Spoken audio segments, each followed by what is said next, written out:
Hey guys, welcome back to my Flickers of Fear movie review show. Alright, so I can think of like a handful of horror movies, like recent ones that I've actually talked about, that were either set in Wales or were directed by like a Welsh director or were filmed there. Some of those would be like A Dark Song, Saint Maud, Censor, like some movies like that. As I said, I've talked about those three prior, like on this channel. But I don't think that I've ever seen a horror movie that was entirely in the Welsh language. I know that's a thing, but honestly, like, if you don't know, a long time ago, like, I used to be married to a Welsh man. And so I went back and forth to Wales like quite a lot, like from about the mid 1990s to like the late 2000s. So I saw a lot of Welsh language content. I mean, I was in South Wales and they speak English as well, but they do teach Welsh in schools, and they did have a channel that was like about half Welsh programming. But I'd never seen a horror movie that was entirely in Welsh before. So I thought that was kind of neat when I heard about this movie, which is called The Feast. Now, this came out back in 2021, and it's the debut feature from a director named Lee Haven Jones, who I believe has just worked in television prior. I think they did some Doctor Who episodes or something like that. And this kind of premiered back at South by Southwest, I think, Film Festival back in 2021. It got a little bit of positive buzz there. And I think a lot of people thought it was kind of cool because it was like novelty. And it's like, oh, this is like the first. It's probably not the first one, but it's kind of the first one to get kind of like a really wide release of like a horror film that's in Welsh. So The Feast, which in Welsh is known as Gwledd, if I'm pronouncing that right, Gwledd, something like that. I took a little bit of Welsh a long time ago, but my pronunciation's not that good. This is actually kind of like a really slow burn, vaguely folkloric, kind of eat the rich fantasy. And it starts out like that, but then goes like full on gross out body horror, like in the third act. Now, this movie is kind of like a strange journey. And it's definitely not for all tastes. I mean, like, nothing is, but you know what I mean? I mean, I like my slow burn horror and stuff like that, but I will say, I think the first two acts of this were slightly too ponderous and kind of like tried my patience a couple of times. But at the same time, I was almost like so interested in like what was going to happen that I couldn't really look away from it. You know what I mean? Even though sometimes like some of the shots like lingered a little too long or something, I was just like, okay, like what's going on? Let's get on with it. But in the end, I think it was like a pretty rewarding experience. Your mileage may vary. Yeah, so it's pretty languidly paced, at least until the end.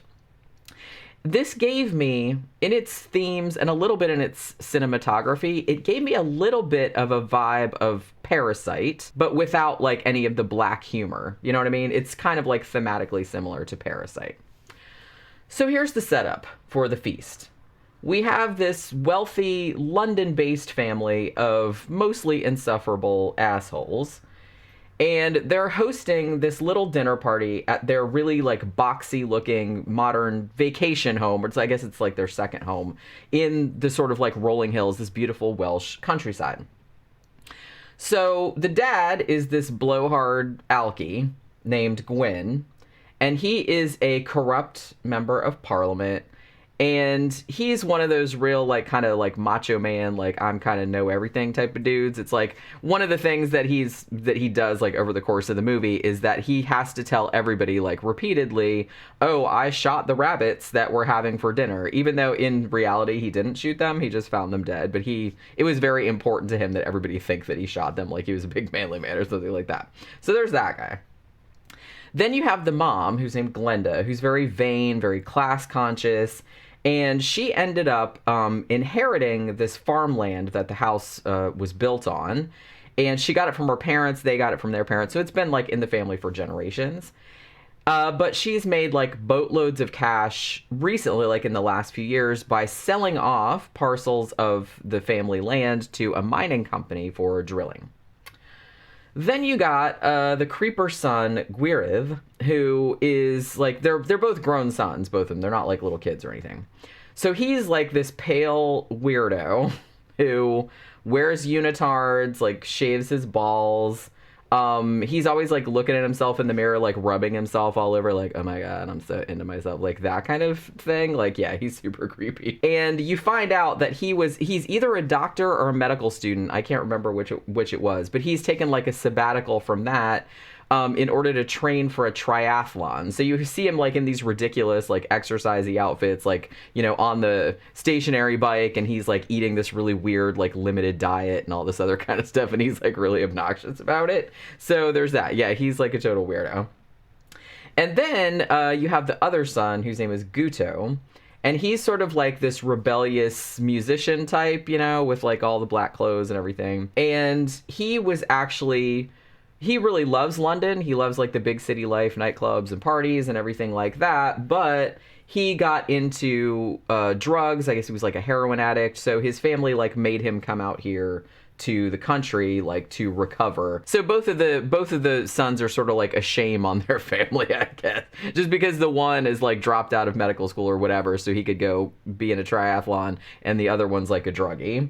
But I will say that Guto is actually the most sympathetic out of the whole unpleasant family, because he seems to be the only one with anything approaching like a sense of empathy toward others or like a conscience or anything like that. He's still kind of a douche, but not nearly as much as the other ones. And he also seems to like hate the rest of his family like as much as we, the viewer, are meant to. So there's that. And in his defense, if this was my family, I would totally be taking all the drugs too. So I can feel that. So anyway, into this sort of simmering familial tension, I guess, comes Caddy.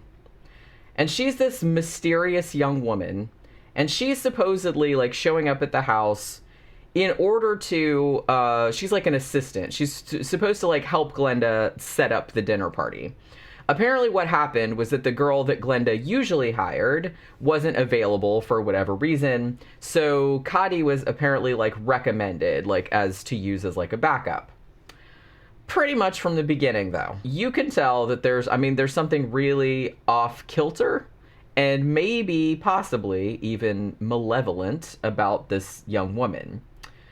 Pretty much like for the first maybe half of the movie, I don't even think she speaks at all. Or if she does, like maybe it's like a word or two here or there. So she barely speaks. Her hair is like either...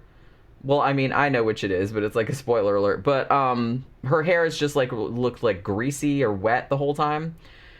She seems like she always has dirt on her hands, even though you don't really see her like putting dirt on her hands, but she always seems to get things dirty. But then like when they show her hands, there's no dirt there. So there's that.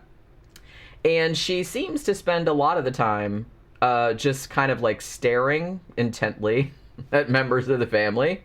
And kind of spacing out when she's supposed to be working. And also, when no one is watching her, she sort of like creeps through the house, like spying on people. Like, you know, she goes in Glenda's bedroom and like tries on her earrings in the mirror and like cackles. And it's a little bit unnerving, like to say the least. Now, there is actually one time that Caddy sort of acts normal, and that's when Glenda kind of comes into the kitchen and she overhears Cody singing this old folk song while she's sitting there making the canapes or whatever. Now Glenda is actually quite enchanted by this. She's like, oh my gosh, I remember that song, like my grandma used to sing that to me or something like that, like from her childhood. She remembers it. It's an old folk song. So her and Cody like kind of sing together and laugh, and it's almost like a normal moment. But that is pretty much the last time that Cody will do anything that's not remotely weird, like for the rest of the movie. She's just a weird girl. So the dinner guests start to show up. First you have this dude named Euros, I think his name is Euros, who's like kind of this slick businessman type. He's also kind of like a total clod. He shows up super early, like before they're even set up. He brings them like a wine bottle and he like slips and drops it, like, and it breaks all over the driveway. And he's one of those guys, like, he'll just light up a cigarette without asking, like, should I go outside? And anytime food, like, comes by, like, within reach, he'll just, like, reach out and, like, stuff it in his face. He's not fat or anything, like, he's real skinny, but he'll eat pretty much anything that's not nailed down, apparently. Now, it turns out that this is, like, a none too subtle metaphor, I suppose, because Euros, well, I guess you could say that he's like a friend of the assholes that own this house, but he's more like a business associate, because what he is, he's kind of like a business broker, And what he does is he sort of like helps people that own land like make the most money out of that land. So he's been brokering this deal with this family for a long time where they're selling off the land like to get drilled, like looking for minerals and stuff like that.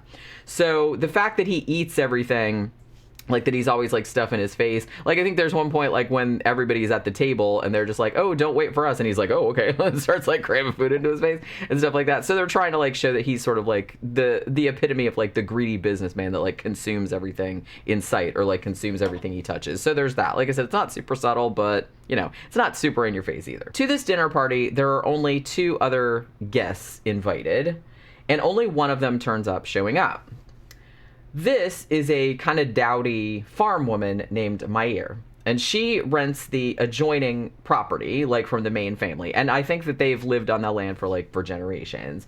So Mair and her husband have lived on this land for a long time. I think their parents lived there and like rented from Glenda's parents. It was that. And that Mair and Glenda actually grew up together out here. Like this is before, because the house they're in now like was just recently built, because Glenda's talking about, oh, it took so long to get it right and blah, blah, blah. Now Mair's husband was actually supposed to come to the party as well. But Mair tells the family, she's like, oh, there was an accident, like, not too far away, in which there was, like, a car went into the lake or the river or whatever, and they've had to, like, pull it out. So her husband, I can't remember what his name was. It started with an I, but I can't remember what it was. But you never see him in the thing. He's just, like, talked about. But he apparently said he would like loan the authorities his tractor like to help them get the car out of the lake or whatever. So Glenda ends up giving Mair like the grand tour of the house, because like I said, it's only recently been built, so I'm assuming that Mair has not been there. Now Glenda is obviously very like pleased with herself, very impressed with her own wealth and status, it seems. But Mair, who's just kind of like a simple down-to-earth farm woman, she kind of thinks the place is really cold, really like forbidding. And in particular, Glenda takes her to this sort of spa room that she has like at the end of this long hall. And she calls it like her retreat. They actually even show her at the beginning with like one of those like charcoal like masks like on her face, you know what I mean? And she's in there like zenning out or whatever. But Mair looks at it and she's like, it kind of looks like a prison cell, which it absolutely does, because it just has these gray brick walls and shit like that. So it's pretty clear, like, through these sort of, like, awkward interactions that Mair is kind of, like, very troubled by this sort of, like, grasping harpy that her childhood friend has become, like, what wealth has done to her. So as the story goes on, we discover that pretty much the sole purpose of this dinner party was not to, like, just have friends over or neighbors or whatever, but what they're trying to do is they have Euros there because he's trying to talk Mair and her husband into selling off their part of the land, or like not selling it, but like allowing, like signing the contract to allow the mining company to like drill there and look for minerals. The land that they farm also has this other part of it that they don't farm on that's called the Rise, and you learn like later on that there's sort of like legends in the area like about that particular place, why they don't farm on it. Now, when Mair learns the reason for this dinner party, like why she's been asked here, she's like pretty horrified. She's like, look, this land has been in both of our families like for generations. The farm makes us, you know, sufficient money. We're not really worried about it. I think I'd rather like carry on the way I have been, like doing the farm. We're doing fine. She's like, I don't really want to kind of like rape the land in order to like make a few extra bucks just so I can buy like some shitty art like you have here in the house. She doesn't say that, but that's kind of probably what she's thinking. So while all of this tomfoolery is going on in the foreground, Cody is lurking around in the background doing some increasingly weird shit, including like she takes, I believe it's like the dish of rabbit like out of the fridge or the cooler or whatever, and sort of like discreetly vomits into it. Now, it doesn't look like she does it on purpose, but like she's grossed out, and then she kind of vomits a little bit and she's like, oh, well, I guess I'll just leave that in there kind of thing. She's maybe putting hair in their food. It's not entirely clear. Every now and then she goes outside and like starts rolling around in the dirt, and like all the vines kind of like come and do like an Evil Dead kind of moment. Not exactly like that, but you know what I mean. Also, pretty early on in the film, remember I said like when Euros showed up and he dropped the wine bottle and it broke all over the driveway? Well, Cody went out there and she's like, oh, interesting, this big piece of glass. And she straight up inserts that right into her little squish mitten there. And so you know that that's going to be like setting up a trap for later on, you know what I mean? And indeed, that does actually come to pass. So, you know, just wait for it. So it becomes pretty obvious and this isn't really a spoiler, I guess, but, you know, if you'd really rather not know anything about this movie, then, you know, might want to like click off and go watch it and come back.